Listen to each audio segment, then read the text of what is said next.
Na lesnej správe Čierny Váh aj počas tohtoročnej jary zalesňovali. Horári tu vytvárali nové lesy na miestach, ktoré postihla kalamita, alebo na plochách po obnovnej ťažbe. Mali sme tento rok veľké objemy zalesňovania, nejakých 250 000 kusov sadeníc máme sadiť teraz na jar, 50 000 nám zostáva na jeseň sadiť, čo činí nejakých 73 hektárov. Zalesňujeme tu po celej správe rôzne druhy drevín, snažíme sa zakladať zmiešané porasty. Zalesňujeme smrek, smrekovec, borovicu, jedlu, buk, brest, javor, lipu.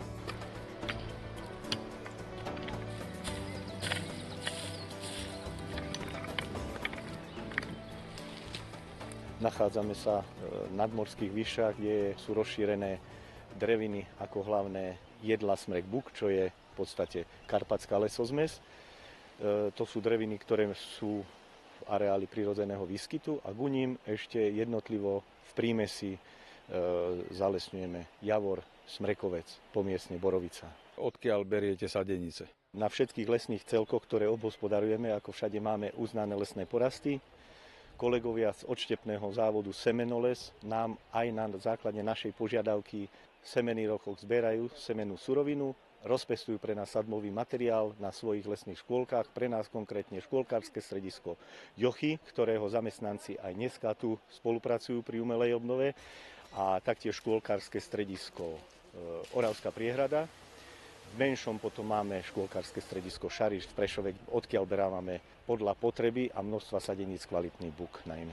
Pestujeme stromky do lesa, pestujeme vlastne rôzne druhy. Pestujeme od smrek, smrekovec, borovice, buk, jedle, javory, všetko, čo treba. Jedla sa pestuje aj 6-7 rokov, kým ide takto do porastu, ako je tu vysadená. Buky stačia rok, smrekovec 2, podľa drevín je to. Vidíme to vyrastať od semiačka, čiže je to úplne od maličkého semienka, semenáčka až po, kým ide do lesa na výsadbu.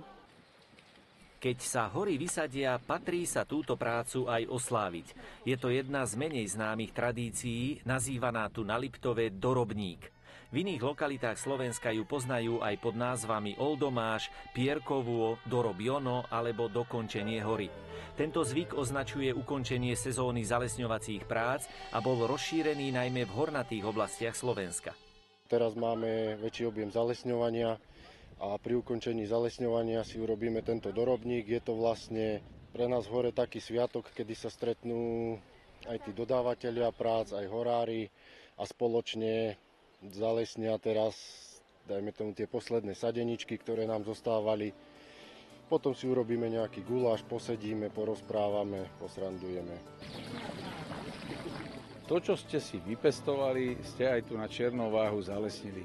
Aký je to pocit vidieť, kde skončila tá vaša sadenička, ktorú ste možno od toho semiačka sledovali?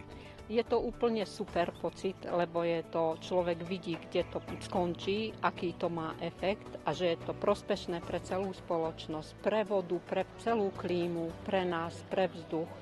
Je to veľmi dobrý pocit. Tieto dorobníky boli v minulých rokoch bežná realita. Ako poľnohospodári majú dožinky, my sme mali tieto lesnícke dorobníky, najmä keď sa dokončilo jarné zalesňovanie, lebo je to pre lesníkov, čo sa týka lesníckej prevádzky, veľmi významná vec. Čiže nie len rúbať, ale aj zalesňovať a starať sa. A v súčasnej dobe sa to vykonáva už len na niektorých lesných správach, kde ešte sa snažia dodržiavať tie staré tradície lesnícke.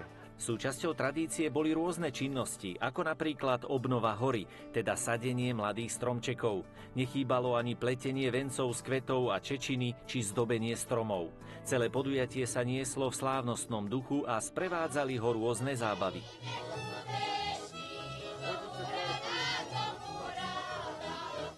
Les zalesňovať, alebo teda plochy, ktoré vznikli nejakou ťažbou alebo po kalamite, je nutné zalesňovať. Nie len z ekologických dôvodov, aby sme udržali tú krajinu a ten les stabilný a nejakú aj tú biodiverzitu, aby sme podporili, ale je to dôležité aj pre hospodárstvo. Hospodárenie v lesoch je prirodzenou činnosťou a každý lesník chce pracovať naďalej v lese, preto musí zakladať nový les, ktorý bude slúžiť ďalším generáciám.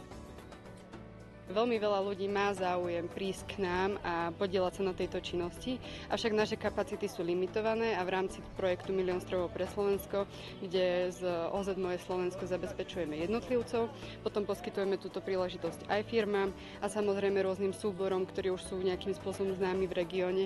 Dávame im túto príležitosť, ide hlavne ale o edukáciu, aby sa stretli s tými lesníkmi, možno si aj vykonzultovali nejaké veci a prišli aj zistiť, aká je to náročná práca, že ten les nevzniká len tak sám a že je to tvrdá práca, ktorá trvá hodiny a ten úžitok z toho lesa čerpáme až v ďalšej generácii.